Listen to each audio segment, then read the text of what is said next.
तो आप देख रहे हैं अभी अभी पीडीपी के जो हेडक्वार्टर्स है वहां पर इस वक्त एक प्रोटेस्ट चल रहा है। प्रोटेस्ट हाल ही में जो वक्फ बिल में अमेंडमेंट्स हुई है उसको लेके चल रहा है। मजीद बात करते हैं। सबा जी बताइए क्या इशू क्या है अभी? देखिए, हमारा जो आज का ये प्रोटेस्ट है ये पीसफुल प्रोटेस्ट था जो अगेंस्ट वक्फ बिल था जो पार्लियामेंट में टेबल की गई है। सबसे इम्पोर्टेंट मुद्दा ये है कि उमर साहब being CM of a Muslim majority union territory वो ट्यूलिप गार्डन में किरण रिजिजू जी के साथ सैर सपाटे कर रहे हैं। मॉर्निंग वो कह रहे हैं कि बाय चांस मैं मॉर्निंग वॉक टहलते टहलते उनसे मिला। ये कैसा एक्सक्यूज है? वो ये क्या दिखाना चाह रहे हैं? ना कि सिर्फ जम्मू कश्मीर के अवाम के साथ वो गलत कर रहे हैं बल्कि वो हिंदुस्तान के हर मुसलमान के साथ गलत कर रहे हैं, क्योंकि हिंदुस्तान के जो मुसलमान हैं उनको जम्मू कश्मीर पे नजर है क्योंकि this is the majority Muslim majority state और उमर साहब मुस्लिम मेजॉरिटी स्टेट के सीएम हैं। उनपे तमाम मुसलमानों की नजर है, तो वो चुप्पी क्यों साधे हुए हैं? ऐसी क्या मजबूरी है उमर साहब की? We fail to understand. शुक्रिया। तो आपने सुना शेख सबा जो है कह रही है कि चुप्पी क्यों साधी गई है, अभी तक ये समझ नहीं आ रहा है। कुछ और लीडर्स हैं, बात करने की कोशिश करते हैं। यहाँ पर इकबाल त्रंबू है, पार्टी के स्पोक्स पर्सन है, उनसे बात करने की कोशिश करते हैं। इकबाल साहब, हमने देखा वक्फ अमेंडमेंट को लेके इस वक्त प्रोटेस्ट चल रहा है, हालांकि पुलिस ने आपको बाहर जाने नहीं दिया है। तो क्या अभी जिस तरह से अपनी पार्टी ने एक रिट पेटिशन डाली है सुप्रीम कोर्ट में, क्या आप भी वैसा ही कुछ प्लान कर रहे हैं आगे? जी, कल आपने सुना होगा हमारी पार्टी प्रेसिडेंट ने यहाँ पर प्रेस के सामने कहा कि we are also going to the supreme court. देखिए, basically we have to see every corner where we can fight. ये एक बिल है जो कॉन्स्टिट्यूशन के खिलाफ भी है, मुसलमानों के खिलाफ भी है और एक ब्रूट मेजॉरिटी की वजह से एक तरफा एक डिक्टेट है।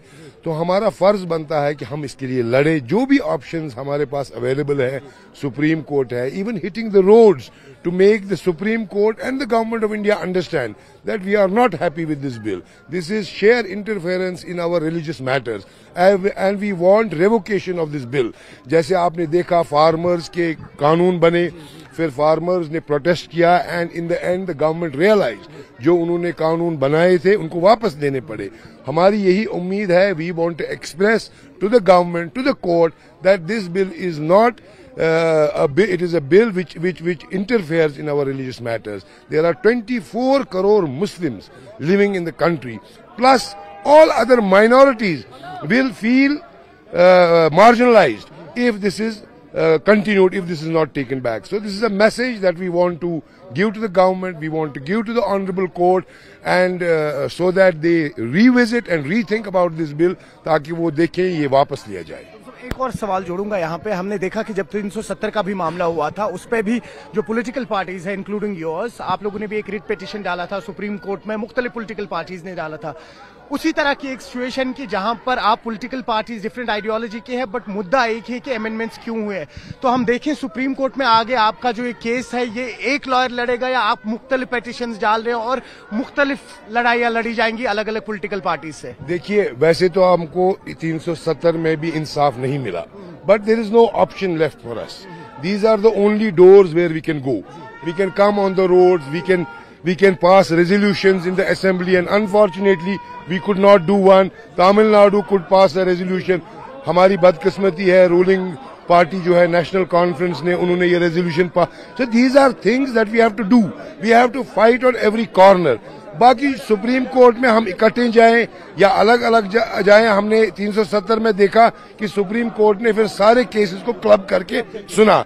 सो it doesn't matter whether we go individually और वी गो टुगेदर, बट मुद्दा एक ही है। 24 करोड़ मुसलमानों का मुद्दा ये है, जम्मू कश्मीर पे ज्यादा नजरें हैं। It is the only Muslim majority state, we have a Muslim chief minister, तो काफी नजरें इस स्टेट पर है। हमारी जिम्मेदारी ज्यादा बनती है और we have to live up to the expectations of the minorities of this country. बस आखिरी सवाल लूंगा आपसे, अभी आपने सीएम का भी जिक्र किया है, आपको लग रहा है कि कहीं ना कहीं एनसी जो है उनको भी आगे आना चाहिए इस मामले में इस वक्त? देखिए, उनको ही सबसे आगे होना चाहिए, हमको उनके पीछे होना चाहिए। लेकिन बदकिस्मती ये है कि आपने असेंबली में देखा कि एक इजी चीज थी, एक रेजोल्यूशन पास हो सकता था, हमारे पास नंबर्स भी थे तो ये हो सकता था। आप देखिए, यही चीज जब पार्लियामेंट को करना होता है, यही बिल जब पार्लियामेंट को पास करना था तो किस तरह उन्होंने एक व्हिप जारी किया और उसको पास करवाया।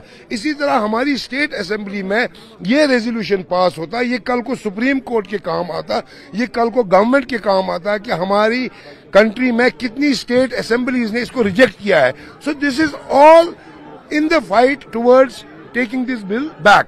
तो ये बड़ी बदकिस्मती है, ये जो कल नेशनल कॉन्फ्रेंस ने किया है, we are not able to understand उन्हें क्यों किया, बहुत जरूरी था लेकिन अनफॉर्चुनेटली उन्हें नहीं किया। आखिर में वेस्ट बंगाल की जो सीएम है ममता बनर्जी, वो कह रही हैं कि हम वक्फ अमेंडमेंट्स जो हुई है अभी वो इम्प्लीमेंट नहीं होने देंगे अपनी स्टेट में। देखिए ये बेसिकली ये आपको समझना है, we have to convey to the government of India, the central government, to everybody in power that this bill is not acceptable to a majority. 24 crores is not a joke. So many people are, they are not happy with this bill. So why does the government want to annoy such a big chunk of people?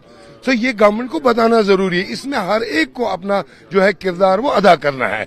और इंशाल्लाह we are hopeful, जैसे farm laws वापस लिए गए, क्योंकि government से गलतियां होती है, ये भी एक गलती सेंट्रल गवर्नमेंट से हुई है, without thinking, without application of mind, without listening to the opposition, without consulting Muslim board, Muslim organisations, उन्होंने एक हेस्ट में डिसीजन लिया।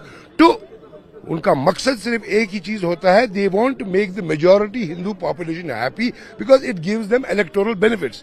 But everything is not about electoral benefits. We can't put the country on a road which is disaster.